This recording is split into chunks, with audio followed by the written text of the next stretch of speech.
Welcome back to Movie Recaps. Today I will show you a prehistorical adventure film from 2018, titled Alpha.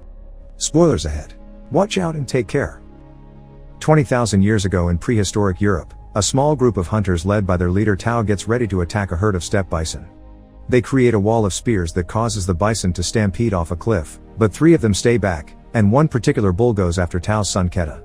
After savagely hitting him with its horns, it drags him to the edge of the cliff, where Keta falls to the abyss after Tao hits the beast with his spear. This all begins 1 week earlier, when the teenagers of the tribe are tested on their spear-making skills. The only ones to pass are Keta and his friend Kappa, so they will be brought to the last hunting expedition before winter comes. As part of the ritual that marks them as adults now, they also get beat up by the other men to learn that pain will journey with them, and they are blessed by the local shaman by the campfire. Later, while pretending to be asleep, Keta overhears Tao and his mother Ro talking. Ro does not think he is ready to hunt because he leads with his heart, not his spear, but Tao believes Keta must do his part and prove himself to the tribe. The next morning, the hunting party leaves after saying goodbye to their loved ones and getting the shaman's blessing. Ro even gives Keta an extra piece of fur as a safety token.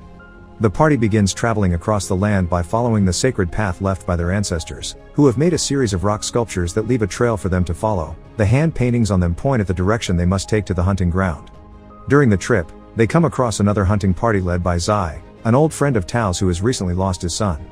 Both parties begin traveling together then.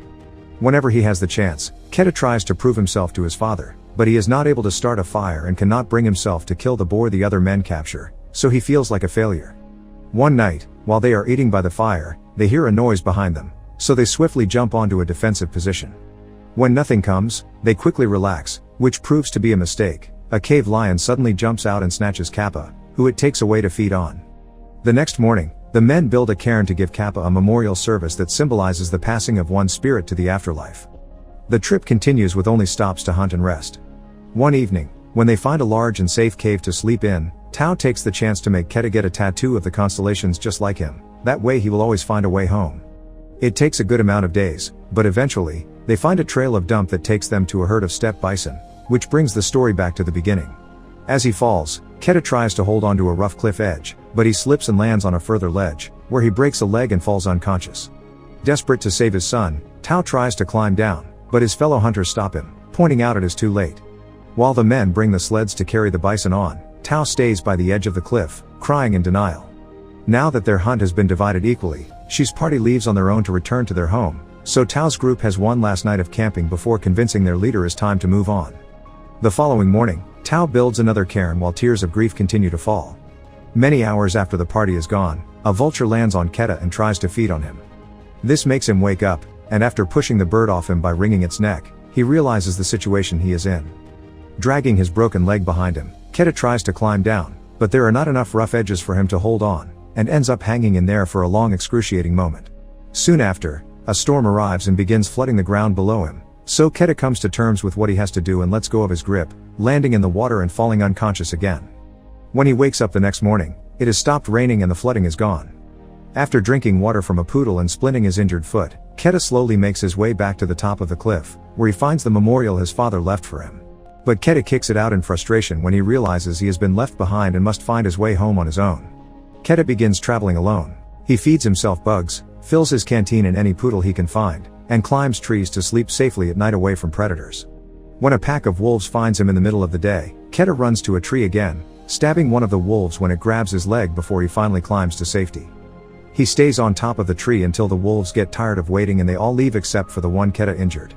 He prepares a spear to finish it off, but he cannot bring himself to do it, so he decides to ignore it instead. Except Keta cannot do that either. The wolf's painful whining is too much to hear. Keta decides to help and, after tying up its snout not to get bitten, he picks up the wolf and carries it to the lake in order to clean its wound. Sadly, they cannot rest there for long because there are hyenas nearby, so Keta carries the wolf again until they find shelter in a cave where they can sleep safely. The next morning, Keta finds a mortar near a bunch of bones and uses it to create a plant salve that he applies on his foot while the wolf manages to free his snout. Seeing as the animal is behaving, Keta decides to share his water with it, which the wolf finally accepts after lots of growling. Keta goes as far as cleaning the wound with the fur his mother gave him and sharing the worms he finds with the wolf as well. But worms are not enough to keep themselves fed, so Keta finally gets brave enough to make his first hunt. He kills a rabbit with a rock and even manages to start a fire at last to cook it. The wolf tries to take the rabbit from him, but Keta quickly pushes him away, remembering the lessons about leadership his father has taught him. He establishes dominance by always eating first and feeding the wolf after he is done. No matter how much he shares with it though, the wolf still will not allow him to touch it. Winter is quickly approaching and Keta must find a way home before snow begins to fall. He does not think he can make it without his father, but he has to try. After putting together enough supplies and struggling with the wolf to get his fur back, Keta leaves the cave and begins walking his way back, feeling frustrated because the wolf will not stop following him no matter how many times he tells it to go away. Eventually, Keta gives up and accepts the wolf as his new travel companion, even training it to come over when he whistles. Their first attempts at hunting together are a complete bust, but after a few tries, they manage to find a way to sync their attacks and get their prey without too much effort. At night, Keta double-checks they are going in the right direction by using the constellation tattoo on his hand, and the wolf begins sleeping next to him, even allowing him to touch it now that he has gained his trust. After an afternoon spent in the lake bathing and fishing, Keta decides to name the wolf Alpha. Their trip is taking so long that winter finally catches up with them and snow starts to fall. One evening while they are eating by the bonfire, they are approached by a pack of wolves that turns out to be Alpha's family. Knowing what it's like to miss your loved ones, Keta tells Alpha to go with them, so now he is left to continue traveling alone. As time passes, snowstorms become more common, so Keta is having difficulty making much progress each day, especially when he has a devastating dream of Tao arriving home and giving Ro the bad news. After a few days of walking through yet another storm, he comes across Alpha and its pack, but when he runs towards them, the ice breaks under his feet and he falls into the freezing water. As his mother's fur and most of his equipment float away, Keta hits the ice with his knife and manages to break enough to let Alpha drag him out. The two of them begin traveling together again, and later that night, Keta sleeps hugging Alpha to regain some warmth in his freezing body. After advancing a few more miles, they find a trail of tracks that they follow to a hut, but sadly, the owner has frozen to death. There is no food to be found, but Keta does grab a bow and arrow to hunt, ignoring Alpha's worry when he suddenly begins to cough up blood. Sometime later, the duo finds itself between a rock and a hard place. There are hyenas following them but also a very dangerous storm ahead of them, so they run until they find a cave to hide in.